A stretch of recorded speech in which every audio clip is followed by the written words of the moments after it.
by the way, first of all people, I just want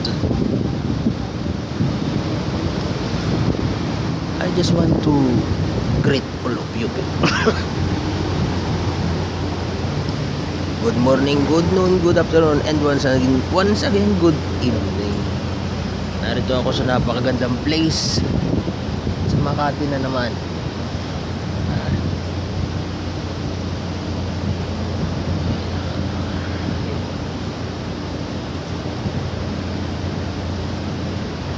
Hindi pala Makati to, o Rockwell, Makati people. Ayan. Okay. Dito ako naligaw nung nakaraan linggo people. Hindi ko nakita yung bus ko, so iniwan ako ng bus ko. Buti na lang.